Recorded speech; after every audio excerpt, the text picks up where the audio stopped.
recipe review on Copper's Kitchen. On this week's review, I'll be continuing my 4-week review of Samin Nosrat's cookbook to get a good sampling of the recipes. So make sure to subscribe so you don't miss my successes, failures, and thoughts along the way. All recipes are from her James Beard Award-winning and New York Times best-selling cookbook, Salt, Fat, Acid, Heat.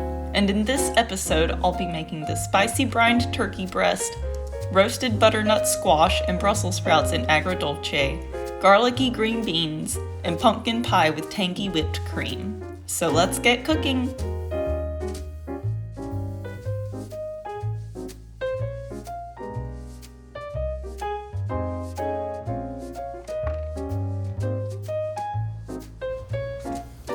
So I usually use a microplane when I'm zesting my lemons or citrus, but her recipe called for using a vegetable peeler, which I've never used to zest before, but it was actually really easy and fun. I felt like a fancy bartender. Then make sure you catch the seeds, and I just trimmed the little nubs off to clean it up.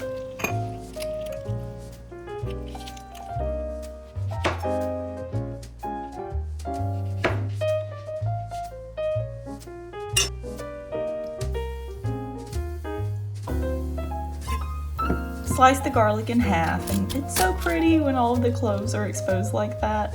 They just fit like a little puzzle.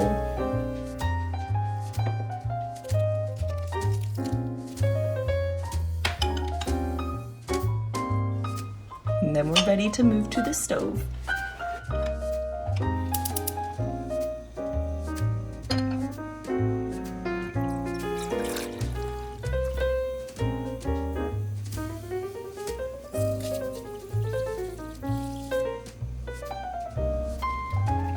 So this was a 1.5 quart pot that I used. You might want to use something a little bigger because I had just enough room. Thankfully, I didn't have to switch to a bigger pot, but it was a little close for comfort.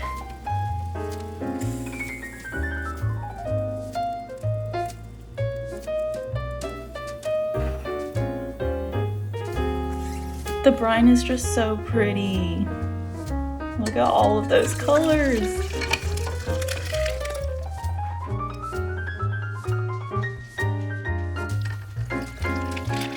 So she says to use cold water. I was extra impatient and threw some ice in too, and that cooled it down real fast.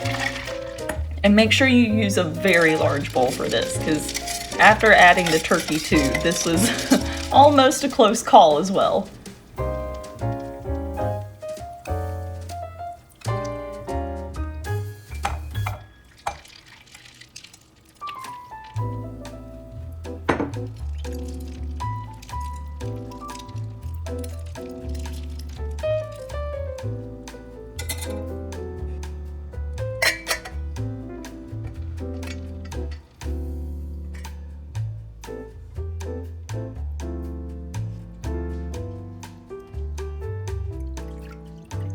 And you guys, I was so confused by this piece of turkey.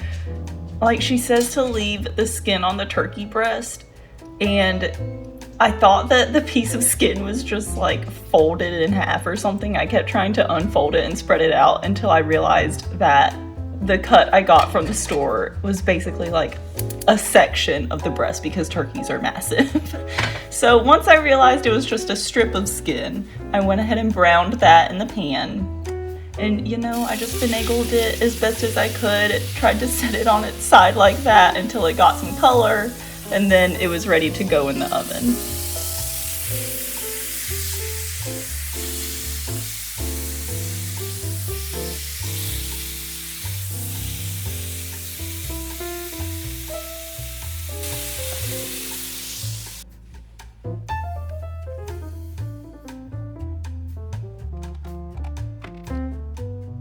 Then, this was not in her recipe book, but I love gravy. My grandma would always make a pot of it at every holiday event just for me.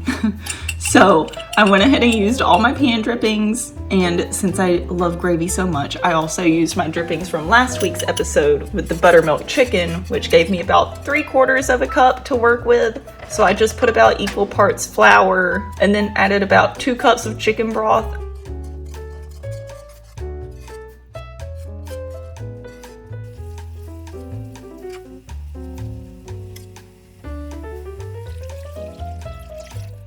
I just put a little bouillon paste and water straight in the pan since I was gonna whisk it all together anyways.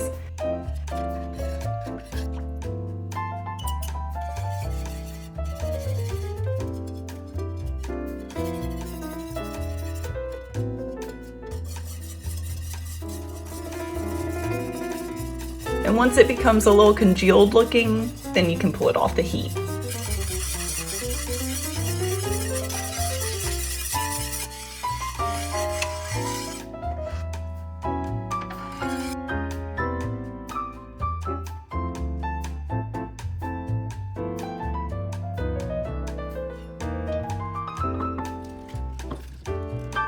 Then I got all my Brussels sprouts prepped. I had already washed and trimmed them, so I just cut them in half along the core. They're so cute, just like little baby cabbages.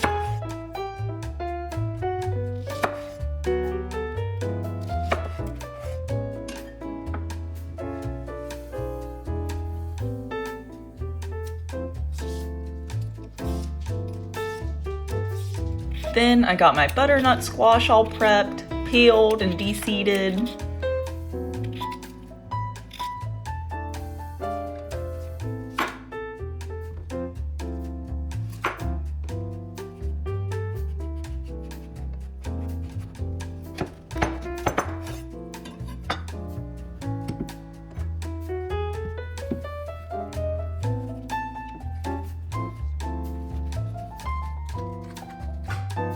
And same as in the last video, I cut the more solid pieces in half again, just to get them about the same size as the, I guess, crescent pieces? I'm not really sure what you call them. But the pieces around where the seeds would have been, just to get them all about the same size.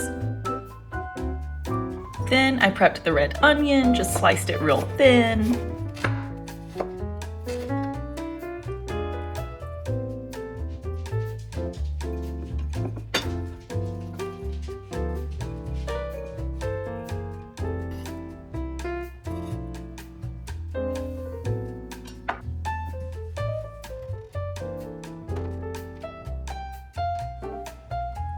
And then it was time to make the agro dolce. So I just mixed in the vinegar with the onions and set that aside to kind of macerate and pickle.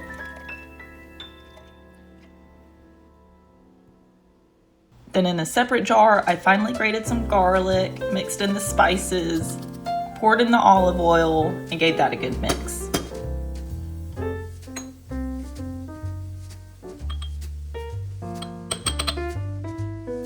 Looking back, I could have just done this in the bigger jar where I mixed everything together, but oh well.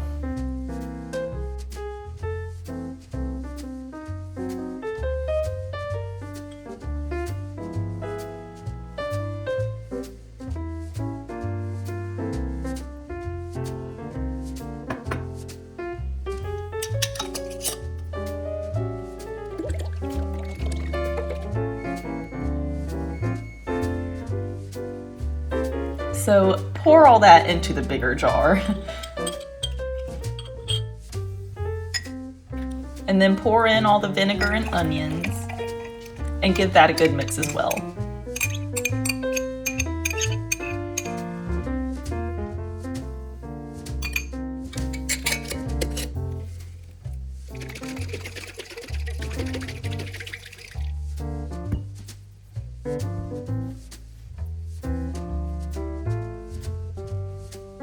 Then I went ahead and got my squash and Brussels ready for roasting. So I just tossed them in some olive oil and salt.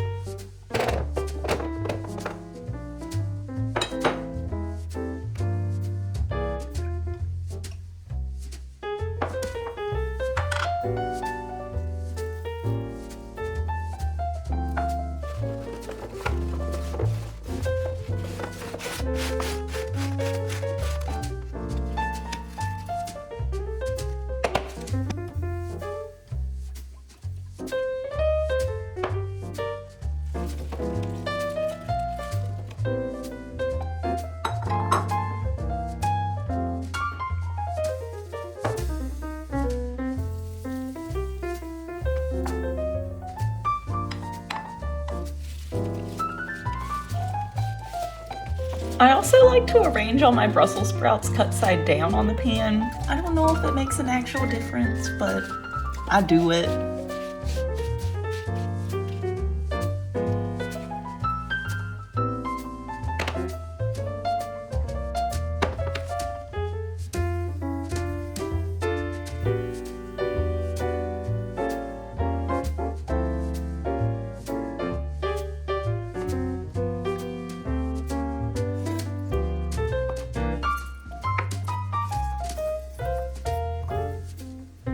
Then it was time to make the green beans, so I went ahead and lightly smashed some garlic, which I find helps the peel to kind of release itself.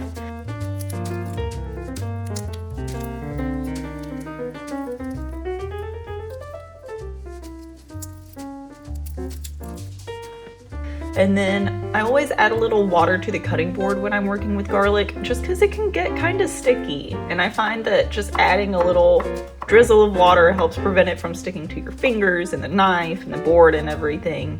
So I went ahead and got all that minced up.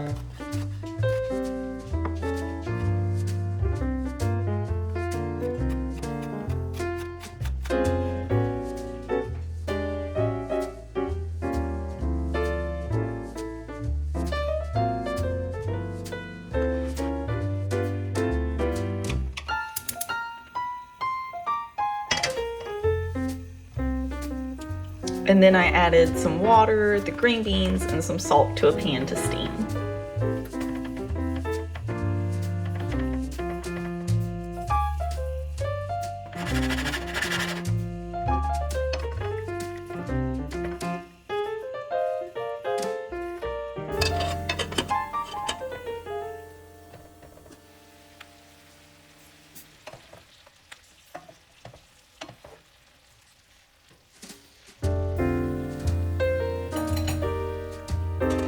Although it was nice that it was all in one pan, I do think just boiling them in some salt water would let the salt penetrate a little better and get them a little better seasoned.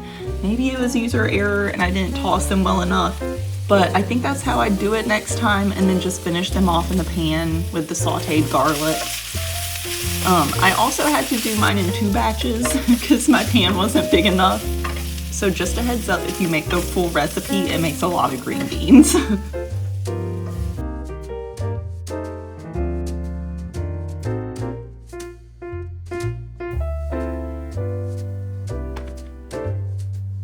So the last thing was the pumpkin pie, which I don't bake much, so this was interesting. I went ahead and put the flour, sugar, and salt into my mixing bowl and into the freezer.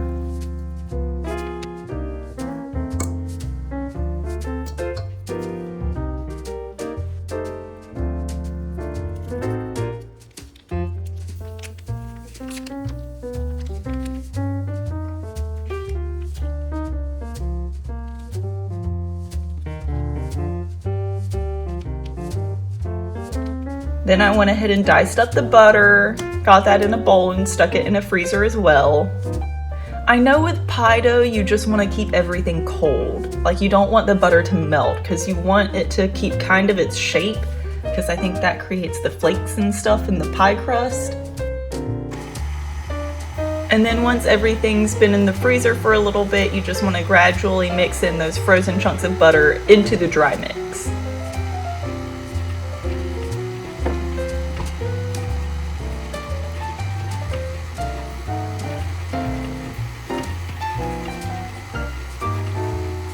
Slowly drizzled in the white vinegar and the ice water. Again, everything just needs to be cold.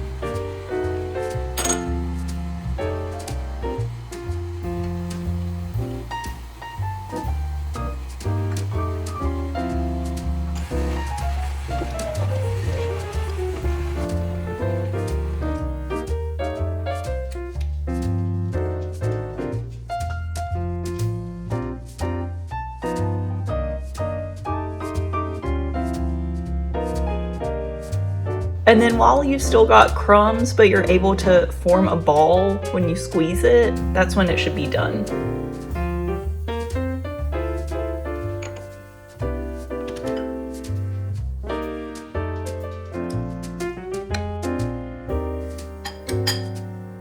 So she said to do this next step with confidence, but I was not confident. Pie dough went everywhere. But you know, I just did the best I could, kind of swept it all back onto the saran wrap and then squished it all together to form the dough ball.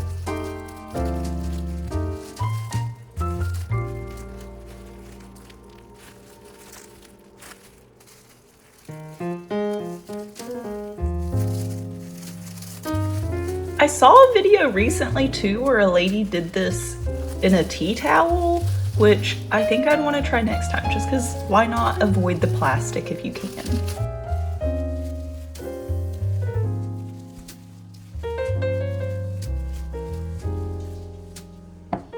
Her recipe also makes 2 servings of the pie dough, so you want to just cut that in half and then rewrap each of them separately.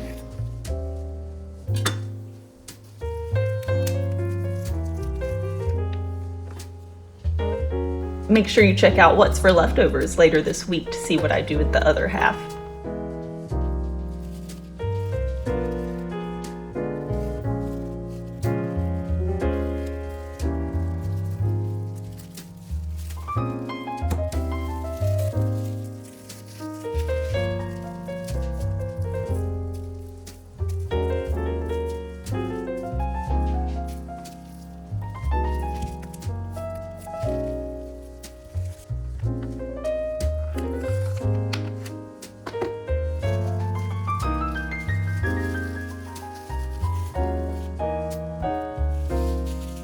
So once you've got each half wrapped up, you want to press them into kind of flatter discs, which I was afraid the saran wrap would pop, but it was okay.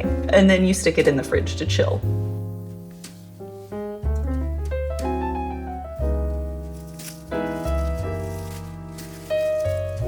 Now we're ready to roll it out, so I covered my work surface with some flour, got the rolling pin all floured up, and then just started rolling it out. It was a little hard at first just because it was cold, but once things got started, it got a little easier.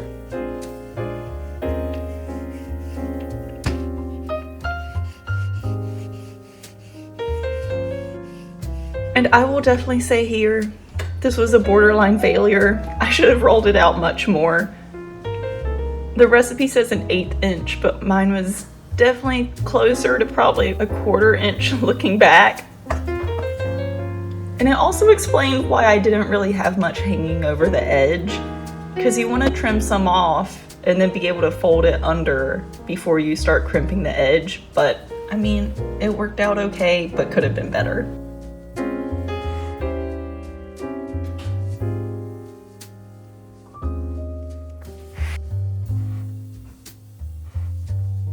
So after you crimp it, you want to poke some holes in the dough. This is my favorite part.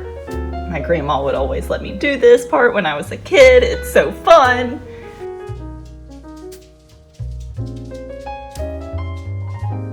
And then you want to stick that in a freezer again.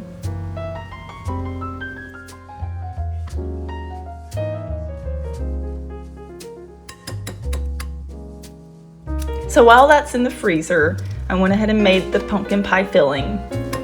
So I just cracked my eggs, whisked those up a little bit, and then put in the pumpkin puree, the heavy cream, sugar, and spices.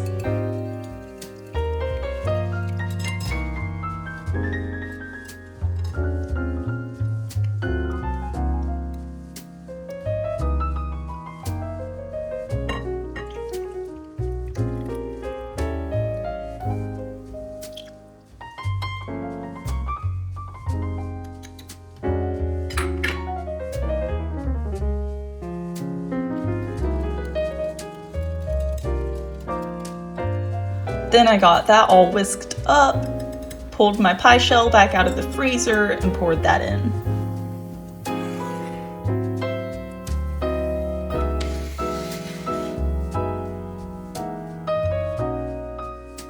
So satisfying. It all fits so perfectly.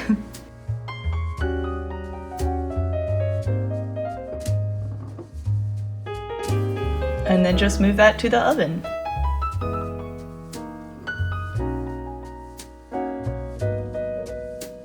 While it's baking, I went ahead and made the Tangy whipped cream. Mixed my whipping cream with some sour cream, then added the sugar, and just mixed that up a little bit.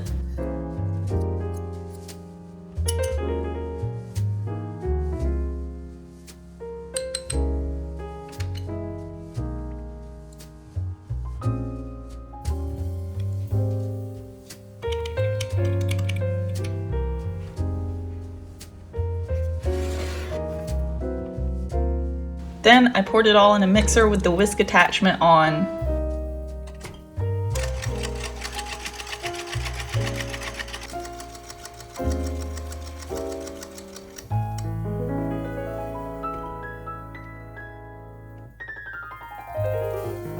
And once it started to form stiff peaks, it was ready to go.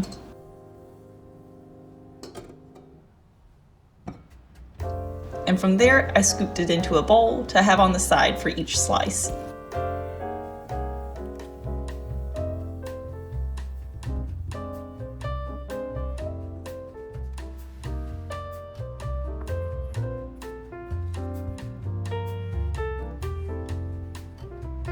Can I just start by saying how pretty this plate is? I mean, with all the veggies, and I did cut up a little cranberry sauce on the side. Gotta have it. But it was just such a beautiful plate. The turkey was really well seasoned throughout and not dry. I think my only point with that one was that the end pieces were a little bit salty that were, I guess, directly exposed to the brine, although the inside pieces were really good. The roasted Brussels and squash were delicious as I expected.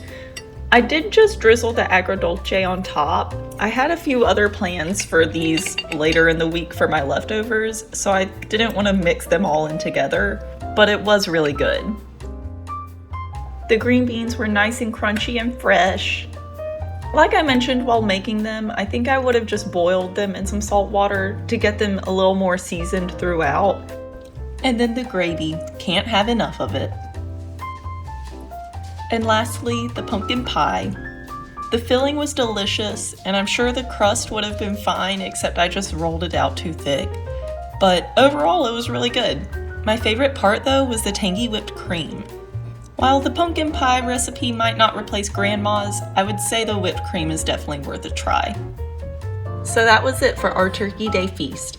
I hope you guys enjoyed, and I hope you have a wonderful time with your families as well. Make sure to subscribe and tune back in later this week to check out what's for leftovers. Trust me, you won't want to miss it. Thanks for joining us here at Copper's Kitchen.